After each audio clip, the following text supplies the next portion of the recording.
Coucou tout le monde, j'espère que vous allez bien. On est installé en période 9 depuis un mois maintenant, ça y est. Donc les énergies ont commencé à changer. Est-ce que de votre côté, vous avez déjà constaté des effets? Ou alors peut-être des changements? Personnellement, je trouve qu'il y a déjà du remue-ménage et je me demandais si c'était pareil pour certains d'entre vous. En tout cas, on regarde tout de suite les énergies du mois avec le Bajaj, les étoiles et les dates.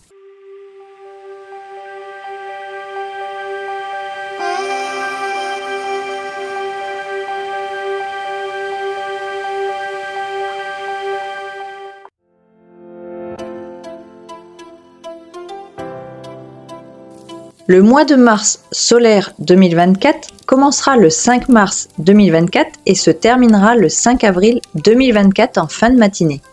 Le mois de mars aura pour pilier Ding Mao qui correspond au lapin de feu Yin. On va regarder tout de suite du point de vue de l'astrologie chinoise quelles sont les énergies qui vont être activées pour certains d'entre nous ce mois-ci.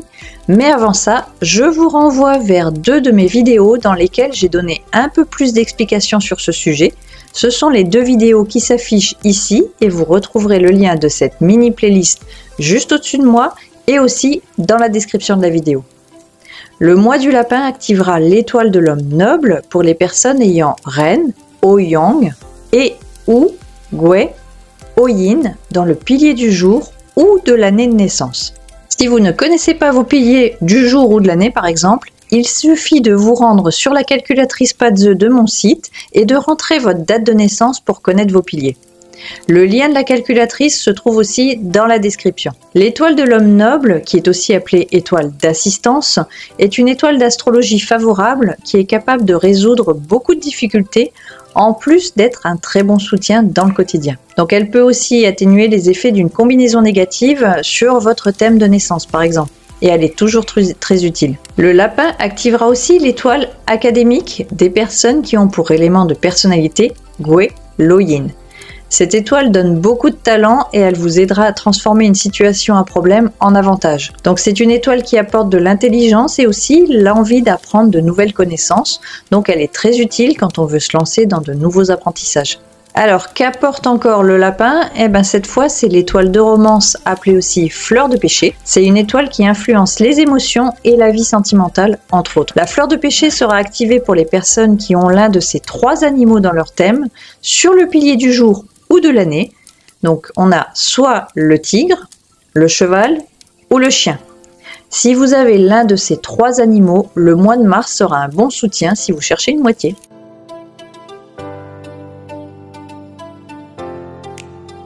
Je le rappelle à chaque vidéo, mais comme c'est toujours des questions que je reçois, je le redis, pensez à calculer votre Gua pour connaître l'emplacement de vos énergies favorables et défavorables. Savoir où se trouve par exemple Shengxi ou Tianyi pour vous, car ces énergies seront dans des secteurs différents selon votre Gua. Et si je devais annoncer tous les emplacements pour tout le monde, la vidéo serait vraiment trop chargée. Donc calculez votre Gua avant si vous voulez. Repérez vos énergies. Vous retrouverez la méthode de calcul avec le tableau de tous les emplacements des énergies pour chaque chiffre Gua dans la vidéo qui s'affiche. Et le lien se trouve au-dessus de moi et dans la description.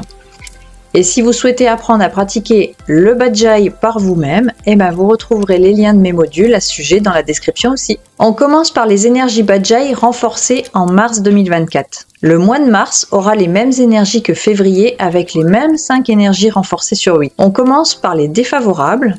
Je rappelle que c'était Wukui pour le mauvais tempérament, les coups dans le dos, et Zheming, la plus mauvaise des énergies. Et pour les favorables, on a Fuwei pour la sérénité, Yannan pour le relationnel et la longévité, et Shengxi qui est la meilleure des bonnes énergies, celle qui touche à la prospérité générale.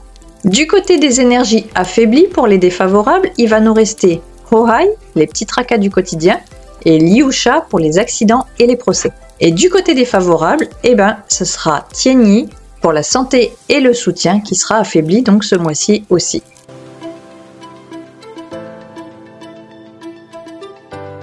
Voici la grille des étoiles de mars 2024. On retrouve le duo d'énergie annuel mensuel et pour la vidéo YouTube, on va regarder les effets globaux de chaque combinaison d'étoiles. Mais quand on les observe en plus sur notre maison, il faut savoir que le rôle de ces étoiles, ça sera avant tout de venir corriger ou intensifier les énergies de la maison. Mais c'est pas possible, pareil, de personnaliser ce genre de choses en vidéo YouTube. Donc on commence par le sud avec le couple d'étoiles 7-8. L'étoile 7 reste négative et la 8 vient de passer dans sa phase de repos et n'a plus la bonne énergie qu'elle avait auparavant. Maintenant, en dehors de sa période, la 8 garderait quelques caractéristiques positives même en baisse d'énergie. Donc elle pourra amener un certain bénéfice et des opportunités, mais de manière un peu plus lente, beaucoup plus ralentie en fait. Au sud-ouest, nous aurons la combinaison 9-1. C'est une excellente combinaison pour la période. Elle peut permettre de générer de la prospérité, avoir des pensées créatives et elle est également bénéfique pour la fertilité. Donc c'est une très bonne combinaison à utiliser. À l'ouest, on trouvera la combinaison 5-6. Les deux étoiles ont des caractéristiques négatives, ce qui peut amener à des échecs ou à des maladies. Du point de vue des éléments, la 5 s'épuise en donnant son énergie terre au métal de l'étoile 6. On pourra affaiblir la 6 par les couleurs et les formes de l'eau, mais surtout pas d'eau physique. Le nord-ouest avec la combinaison 4-5, ici on a la deuxième étoile 5 avec une 4 qui n'est pas favorable. Donc ce qui peut amener des querelles dans les fratries, plus de risques de maladie ou encore une stagnation dans la carrière. On évitera si on peut ce secteur et on placera du métal pour affaiblir la 5 et aussi essayer de contrôler la 4 en même temps. Pour le secteur nord, on aura la combinaison 8-9. C'est une bonne combinaison malgré la phase de déclin de l'étoile 8. Ce duo est bon pour la prospérité et l'harmonie.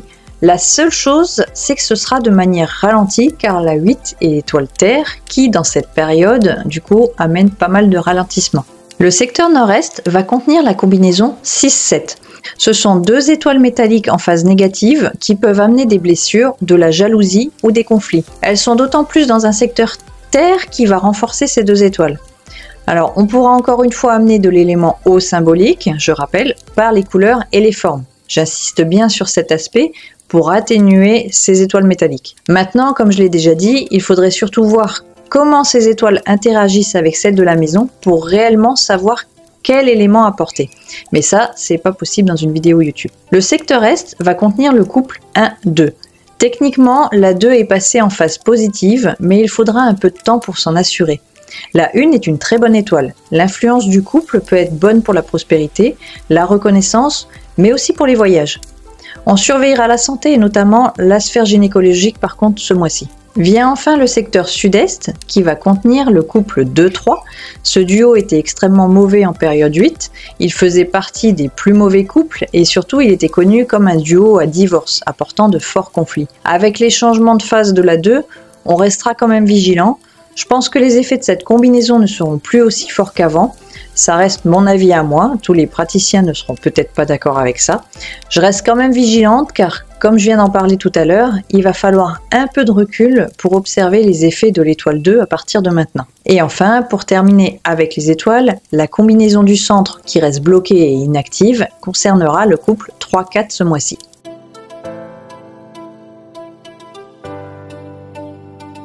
Voici quelques dates aux bonnes tendances générales ce mois-ci. On a le 12 mars 2024, c'est une très bonne journée à succès. Elle ne conviendra pas au signe du serpent, et je rappelle qu'il s'agit bien du signe astrologique de l'année de naissance dont je parle. Le 14 mars 2024, excellente journée pour démarrer de nouveaux projets et aussi pour la pratique du Feng Shui. Elle ne conviendra pas au signe de la chèvre. Le 24 mars 2024, bonne journée générale, elle ne conviendra pas au signe du serpent. Le 28 mars 2024, très bonne journée générale, elle ne conviendra pas au signe du coq. Pour les personnes qui suivent le jour tueur de maître du Feng Shui, il tombera le 20 mars 2024. Et aussi attention parce qu'à partir du 1er avril 2024, nous avons le retour de Mercure rétrograde qui va rester là jusqu'au 25 avril 2024. J'espère que cette vidéo vous a plu. N'oubliez pas de liker la vidéo si c'est le cas et pensez à vous abonner si ce n'est pas déjà fait. On se retrouve très bientôt pour des prochaines vidéos. Ciao ciao!